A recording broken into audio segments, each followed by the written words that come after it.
चलिए बुलेटिन की शुरुआत करेंगे। कैबिनेट की बैठक में लिए गए 4 बड़े फैसलों के साथ सरकार ने एम्प्लॉयमेंट लिंक इंसेंटिव स्कीम के लिए 99,000 करोड़ को मंजूरी दे दी है। साथ ही नई राष्ट्रीय खेल नीति को भी मंजूरी मिली है। डिटेल्स लेते हैं हमारे वरिष्ठ सहयोगी लक्ष्मण रॉय से। तो लक्ष्मण जी, आपसे जानना चाहेंगे, जिस तरह से हम दर्शकों को बता रहे हैं, 1 नहीं 2 नहीं बल्कि 4 बड़े फैसले कैबिनेट में आज लिए गए हैं, विस्तार से बताएं।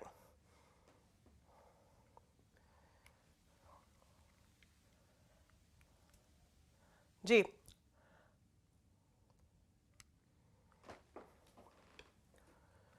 लक्ष्मण जी, आप सुन पा रहे हैं?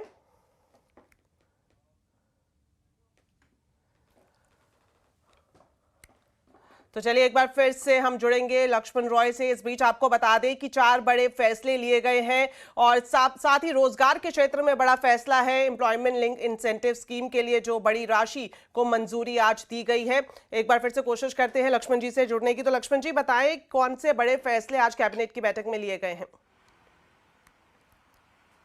देखिए, सबसे महत्वपूर्ण फैसला लिया गया है करीब 99,44,000 करोड़ रुपए का एम्प्लॉयमेंट लिंक्ड इंसेंटिव स्कीम, जिसके तहत 3.5 करोड़ नए रोजगार के मौके पैदा होंगे अगले 2 साल में, सरकार का अनुमान है। दूसरा, रिसर्च डेवलपमेंट इनोवेशन स्कीम करीब 1 लाख करोड़ रुपए का है। उसके अलावा राष्ट्रीय खेल नीति को मंजूरी दी गई, जो अपने आप में काफी महत्वपूर्ण है। लेकिन सबसे बड़ा फैसला, जैसा कि मैंने बताया, कि रोजगार देने वाली एक खास scheme employment linked incentive scheme को सरकार ने मंजूरी दी है। इस स्कीम की खासियत क्या है? इसमें सरकार नई नौकरी पाने वालों को, यानी कर्मचारी को कोई नई नौकरी पाता है तो उसको इंसेंटिव देगी, और साथ ही साथ कोई अपने यहाँ नए रोजगार देता है तो उसको भी इंसेंटिव देगी। यानी कंपनी को भी इंसेंटिव दिया जा रहा है और कर्मचारी को भी इंसेंटिव दिया जा रहा है। जो कर्मचारी को इंसेंटिव दिया जाएगा उसमें शर्त यह है कि आपकी वो पहली नौकरी होनी चाहिए और सैलरी 1 लाख रुपए या 1 लाख रुपए से कम होनी चाहिए। तब सरकार आपको क्या करेगी? 15,000 रुपए, यानी 1 महीने की सैलरी 15,000 रुपए इससे कम, जो आपकी 1 महीने की सैलरी होगी उसके बराबर का इंसेंटिव देगी आपको। मान लिया जाए आपकी 50,000 रुपए की नई नौकरी कहीं मिली है तो आपको सरकार 15,000 रुपए की इंसेंटिव देगी। 6 महीने नौकरी का पूरा कर लेंगे तो 7,500 रुपए देगी, और अगले 6 महीने बाद आपको सरकार 7,500 रुपए देगी, सीधे आपके बैंक अकाउंट में सरकार देगी। शर्त ये होनी चाहिए कि आपकी पहली नौकरी हो। इसका पैमाना ये होगा कि पीएफ में पहले आप एनरोल किए हो। दूसरा जो स्कीम है वह है एम्प्लॉयर को सरकार देगी। अगर मैन्युफैक्चरिंग सेक्टर का एम्प्लॉयर है, उसने अपने यहाँ नई नौकरी दी है तो उसको सरकार इंसेंटिव देगी। जितने सैलरी वाले लोगों की नौकरी दी है उसके हिसाब से तय होगा, 1,000, 2,000, 3,000 रुपए तक की इंसेंटिव है। अगर मैन्युफैक्चरिंग सेक्टर में नहीं है तब आपको 2 साल तक के लिए सरकार यहाँ पे इंसेंटिव देगी। तो ये सरकार का पूरा एम्प्लॉयमेंट लिंक्ड इंसेंटिव स्कीम है। जी लक्ष्मण जी, आप हमारे साथ बने रहें। एक और खबर के लिए आपके पास वापस लौटेंगे। इस बीच एक अहम खबर आपको बता दें, भारत के साथ यूएस ट्रेड डील के लिए अगले 24 घंटे बेहद अहम है। सीएनबीसी आवाज को मिली एक्सक्लूसिव जानकारी के मुताबिक 9 जुलाई से पहले यूएस के साथ मिनी डील होने की पूरी संभावना है। इस बीच अलग अलग देशों के साथ होने वाले ट्रेड डील के मसौदे पर आज राष्ट्रपति ट्रंप और अमेरिका के कॉमर्स डिपार्टमेंट के बीच में अहम बैठक होने वाली है। डिटेल्स ले लेते हैं। लक्ष्मण जी हमारे साथ जुड़े हुए हैं। तो लक्ष्मण जी, बताएं, ये जो ट्रेड डील है भारत और यूएस के बीच में, फिलहाल किस तरह की संभावनाएं दिखाई दे रही हैं? देखिए, इस ट्रेड डील की उल्टी गिनती शुरू हो गई है। 9 जुलाई आखिरी तारीख है। अगर 9 जुलाई तक जिस देश के साथ ट्रेड डील नहीं होगी उस पर भारी भरकम 26% का ड्यूटी यूएस लगा देगा। इसलिए हर देश अपने साथ यूएस के साथ ट्रेड डील करने की तैयारी में है। जो सूत्र बता रहे हैं उसके मुताबिक भारत के साथ यूएस की कंप्लीट ट्रेड डील तो नहीं, एक कह सकते हैं अंतरिम ट्रेड डील या फिर मिनी ट्रेड डील होने की पूरी संभावना है। इस मिनी ट्रेड डील के तहत कुछ सेक्टर के कई सारे प्रोडक्ट शामिल होंगे। मेन पेच फंसा हुआ है एग्री प्रोडक्ट को लेकर के। यूएस चाहता है कि भारत में जब यूएस का एग्री प्रोडक्ट आए तो उस पर इंपोर्ट ड्यूटी ना ली जाए या फिर बहुत कम ली जाए। उसको लेकर भारत की कोशिश ये है कि भारत के हितों के साथ समझौता यहाँ पे ना किया जाए। बाकी मुद्दों पर बातचीत लगभग बन चुकी है। एक दूसरी महत्वपूर्ण बात यह है कि अलग अलग देशों के साथ जो ट्रेड डील का मसौदा तैयार हुआ है, उस मसौदे को लेकर के यूएस का कॉमर्स डिपार्टमेंट आज यूएस के प्रेसिडेंट ट्रंप से मिलने वाला है। तो ट्रंप उस मसौदे पर अपनी राय रखेंगे, फिर उसमें बदलाव की सिफारिश करेंगे, फिर उसको हरी झंडी देंगे। इसलिए से अगले 24 घंटे काफी महत्वपूर्ण है। और इस बीच जो हमारे विदेश मंत्री है जयशंकर, उनका अपने यूएस के काउंटर पार्ट से मुलाकात हो रही है। तो ये सारे डेवलपमेंट बता रहे हैं कि शायद कुछ बड़ा होने वाला है। ट्रेड डील होने की संभावना बहुत ज्यादा है। पूरी ना हो, मिनी ट्रेड डील जरूर हो सकती है। जी शुक्रिया लक्ष्मण जी, इन दोनों बड़ी खबरों पर पूरी जानकारी देने के लिए। वहीं आपको बता दें, अपैरल एक्सपोर्ट प्रमोशन काउंसिल के चेयरमैन सुधीर सेखरी ने उम्मीद जताई है कि भारत और अमेरिका के बीच ट्रेड डील से अपैरल एक्सपोर्ट को कोई नुकसान नहीं होगा। ट्रेड डील से अपैरल एक्सपोर्ट की क्या चिंता है, इस पर सुधीर सेखरी से खास बातचीत की है असीम मनचंदा ने। आइए देखते हैं। आप लोगों के क्या कंसर्न्स हैं अगर ये ट्रेड डील नहीं होती है तो? Commerce and industry minister Piyush Goyal ji से जो मीटिंग हुई फ्राइडे को, उसमें उन्होंने हमें आश्वासन दिया है कि जो हमारी लेबर इंटेंसिव इंडस्ट्री है अपैरल की, उसका खास ख्याल रखा जाएगा और सारी नेगोशिएशंस में ये जरूर ध्यान दिया जाएगा कि हमारा जो एम्प्लॉयमेंट पोटेंशियल है वो मत बिगड़े। लेकिन सर, पहले ट्रांच में आपको लगता है कि इसमें जो है आपके अपैरल्स आ जाएंगे इसमें? बिल्कुल आएंगे, लेकिन देखिए क्या है कि अपैरल में भी कई लाइन्स है, तो अब कौन सी लाइन आती है, कुछ लाइन में कम होगा, कुछ लाइन में ज्यादा होगा, बट ओवरऑल हमारे लिए अच्छा ही रहेगा। तो एक आखिरी सवाल, यूके के साथ भी हमने ट्रेड डील साइन कर लिया था, वहाँ पे भी बेनिफिट आपको अब नजर आ रहे हैं उसके होते हुए धीरे धीरे? बिल्कुल, देखिए पहले तो हमारा जो यूके के साथ एक्सपोर्ट है, हम सोच रहे हैं कि पहले साल में ही, ऑफ कोर्स पहले तो इम्प्लीमेंटेशन होनी है, अभी इम्प्लीमेंटेशन होते हुए 1 साल लगेगा, लेकिन उसके बाद पहले साल में हम समझते हैं कि कम से कम 25% का इंक्रीज होगा हमारा बिजनेस।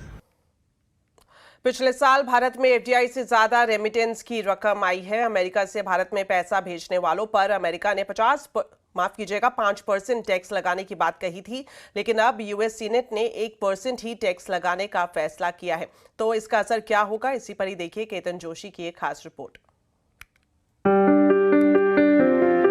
जगदीश व्यास और इनकी पत्नी को इनकी दोनों बेटियां अमेरिका से पैसा भेजती हैं। दोनों पढ़ाई करके वहीं सेटल हो गई हैं। रेमिटेंस पर 5% टैक्स लगने की खबर से ये चिंता में आ गए थे, लेकिन अब टैक्स कम हो जाने से राहत की सांस ले रहे हैं। वो लोग जब वहाँ से पैसे हम भेजते हैं तो हमारी लाइफस्टाइल काफ़ी इम्प्रूव हो जाती है। मतलब कि हमें कुछ ज़्यादा पैसा खर्च करना है, कोई दान पुण्य करना है, कोई मित्रों को कहाँ भेजना है, यात्रा करनी है, और शायद ये हमारा एंटरटेनमेंट जाना है, ड्रामा देखना है, तो ये आसान रहता है। वर्ल्ड बैंक और आरबीआई के डेटा के मुताबिक साल 2024-25 में भारत में विदेश से कुल 11,60,000 करोड़ का रेमिटेंस आया।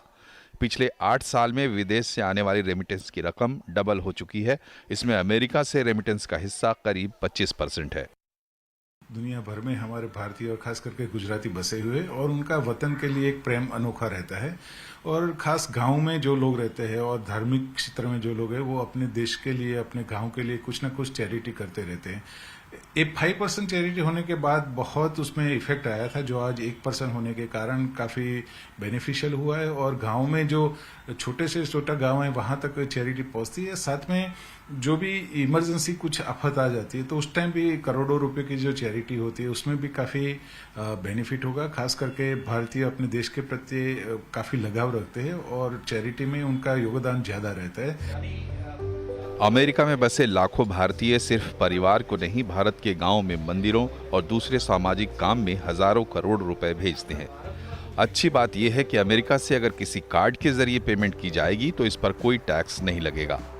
रेमिटेंस टैक्स कम होने से न केवल व्यास परिवार जैसे लाखों परिवार को फायदा होगा, लेकिन भारतीय अर्थतंत्र में जो ये बूस्टर डोज का काम कर रहा है, वो आगे भी अब जारी रह सकता है।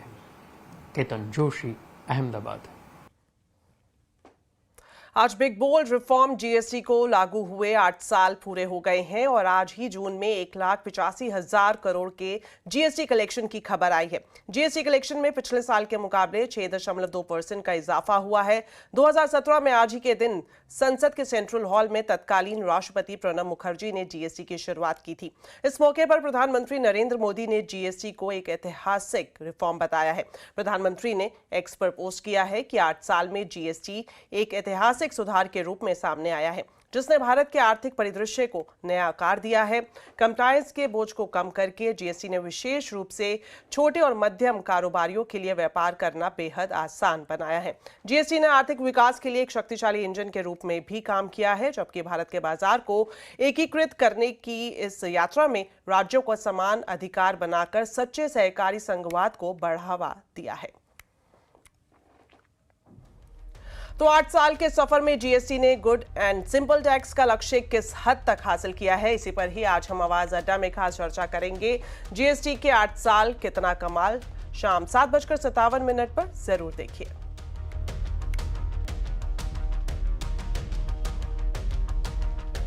चलिए अब बात करेंगे शेयर बाजार की। सेंसेक्स वीकली एक्सपायरी के दिन बाजार दायरे में रहा। कारोबारी हफ्ते के दूसरे दिन सेंसेक्स निफ्टी की फ्लैट क्लोजिंग हुई। सेंसेक्स 91 पॉइंट चढ़ा तो वहीं निफ्टी में 25 पॉइंट का उछाल रहा। मिड कैप इंडेक्स भी निचले स्तर से सुधर कर बंद हुआ। निफ्टी बैंक हल्की बढ़त के साथ बंद हुआ तो वहीं तेल गैस मेटल इंडेक्स में बढ़त रही। इसके अलावा एफएमसीजी, रियलिटी, आईटी शेयर्स पर दबाव दिखाई दिया।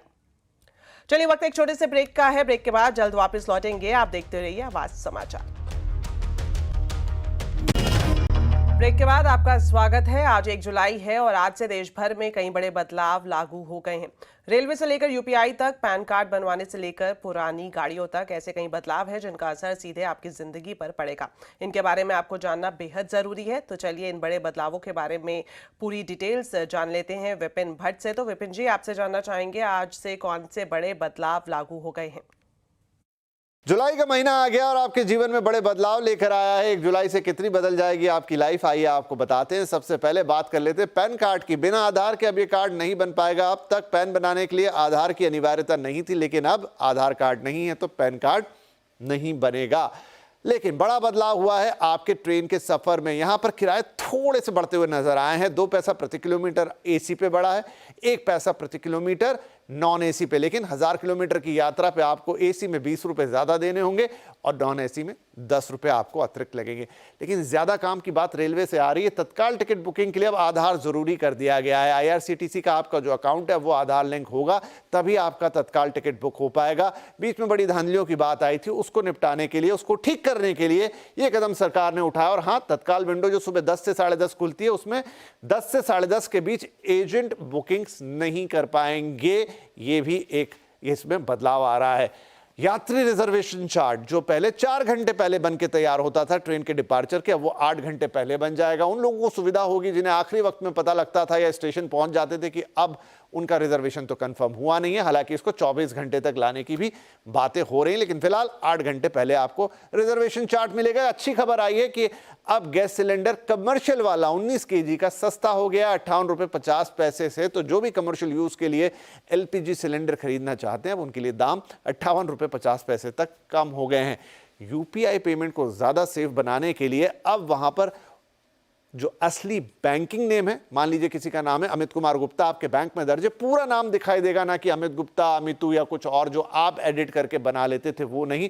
अब जो बैंकिंग नेम है वही अपीयर होगा। ये इसलिए ताकि सेफ ट्रांजैक्शन किया जा सके। बड़ी खबर दिल्ली से कि अब 10 साल पुरानी डीजल कारें और 15 साल पुरानी पेट्रोल कारें, इन्हें फ्यूल नहीं मिलेगा पेट्रोल पंप से। उनको कैसे परखा जाएगा, जांचा जाएगा, उसके लिए एक मैकेनिज्म बनाया है। लेकिन इतनी पुरानी कारों को दिल्ली में अब फ्यूल नहीं मिलेगा, तो इस बात का ध्यान रखिएगा। ये बड़े बदलाव जुलाई से आपके लिए। जी शुक्रिया विपिन जी इस पूरी जानकारी के लिए। साथ ही आपको बता दें, रेल मंत्रालय ने आज अपना सुपर ऐप लॉन्च कर दिया है। इस ऐप का नाम है रेल वन ऐप। ये एक क्लिक पर कई सारे काम करेगा। अब आप रिजर्व्ड और अनरिजर्व टिकट की बुकिंग एक ही एप्लीकेशन से कर पाएंगे। बुक करने के साथ ही प्लेटफॉर्म टिकट, ट्रेन या पीएनआर से जुड़ी और साथ ही ऑन बोर्ड ई कैटरिंग की सुविधा से जुड़ी हर जानकारी एक ही मोबाइल एप्लीकेशन के जरिए मिलेगी। आज केंद्रीय रेल मंत्री अश्विनी वैष्णव ने रेल वन मोबाइल एप्लीकेशन को लॉन्च किया। रेलवे के मुताबिक रेल वन एप्लीकेशन यात्रियों की सभी जरूरी सेवाओं के लिए वन स्टॉप सॉल्यूशन है। मिडिल क्लास के परिवार हमारी देश की रीढ़ की हड्डी है। उनके लिए कैसी हम फैसिलिटीज कर सकें, किस तरह से सुविधाएं बढ़ा सकें, कैसे अफोर्डेबल ज़्यादा से ज़्यादा सर्विसेज प्रोवाइड कर सकें, वो हमारा एक बहुत बड़ा उद्देश्य होना चाहिए। आज रेल वन ऐप का आरंभ होना उसी भावना के तहत है। कैसे लोगों को टिकट की खिड़की पे चक्कर ना काटना पड़े, वहाँ लंबी लंबी लाइनों में खड़ा ना रहना पड़े। और आज डिजिटल इंडिया का एक बहुत बड़ा प्रभाव है देश में। 10 वर्षों में डिजिटल इंडिया ने हर जन जन के जीवन में परिवर्तन लाए। अब खबर राजधानी दिल्ली से, जहां दिल्ली सरकार ने वायु प्रदूषण की रोकथाम के लिए बड़ा कदम उठाया है। आज से दिल्ली में 15 साल पुरानी पेट्रोल और 10 साल पुरानी डीजल कारों को पेट्रोल पंप से पेट्रोल डीजल नहीं मिलेगा। तो किस तरह से दिल्ली में सख्त नियम को लागू कराया जाएगा, बता रही हैं संवाददाता प्रियंका कांडपाल। अगर आपके वाहन 10 या 15 साल पुराने हैं तो दिल्ली के पेट्रोल पंप में आपको आज से पेट्रोल या डीजल नहीं मिलेगा। प्रगति मैदान में इस वक्त मेरी मौजूदगी है और पेट्रोल पंप पर, तमाम पेट्रोल पंप पर इस तरीके के होर्डिंग्स लग गए हैं जिसमें साफ लिखा गया है कि 15 साल से पुराने वाहनों को पेट्रोल और 10 साल से पुराने वाहनों को डीजल नहीं मिलेगा। दरअसल एंड ऑफ लाइफ पॉलिसी को लेकर सीएकेएम और दिल्ली सरकार की तरफ से ये कड़े फैसले लिए गए हैं जिसे आज से लागू कर दिया गया है। यहाँ आप देख रहे हैं पेट्रोल पंप में तमाम गाड़ियां जो आ रही हैं, तो ऐसे में कैसे डिसाइड होगा कि किन वाहनों को पेट्रोल मिलना है या नहीं मिलना है, उसके लिए पूरा एक सिस्टम बनाया गया है। मैं आपको तस्वीरें दिखा रही हूँ आगे, जहाँ पर डीएसएम रूम लिखा है, इसके ठीक बगल में आपको एनपीआर कैमरा नजर आएगा। ये एनपीआर कैमरा जो है ये खास तौर पर इसी के लिए इन्हें सेट किया गया है। जैसे ही यहाँ से वाहन गुजर रहा है तो एनपीआर कैमरा जो है जो नंबर प्लेट है उससे सारी इंफॉर्मेशन निकाल लेगा और अगर आपकी गाड़ी 10 या 15 साल पुरानी पेट्रोल गाड़ी, 10 साल पुरानी डीजल गाड़ी है तो जो कैमरा है उससे लगा हुआ स्पीकर जो है वो साफ तौर पर उससे आवाज़ आने लगी कि ये वाहन जो है पुराना है, तय सीमा से पुराना है या एंड ऑफ लाइफ व्हीकल है। और उसके बाद पेट्रोल पंप आपको पेट्रोल डीजल नहीं देंगे। जी हाँ, तो ऐसे में अगर आपकी गाड़ी 10 या 15 साल पुरानी है तो अब दिल्ली में उनको पेट्रोल मिलना बंद हो जाएगा। 1 नवंबर से एनसीआर में ये शुरू कर दिया जाएगा और 1 अप्रैल 2026 तक यहाँ पूरी जगह इसे पूरी तरीके से प्रतिबंधित कर दिया जाएगा। तो इसी के साथ बुलेटिन में इतना ही, लेकिन जाने से पहले आपको बताते हैं आज के कंज्यूमर अड्डा के टॉपिक के बारे में। एंटी एजिंग सप्लीमेंट्स लगातार चर्चा में है। क्या एंटी एजिंग दवा बनी है शेफाली जरीवाला की मौत की वजह? क्या होते हैं एंटी एजिंग सप्लीमेंट और शरीर पर इनके क्या है असर? इन सबको करेंगे डिकोड शाम 5:57 पर। जरूर देखिए आज का कंज्यूमर अड्डा।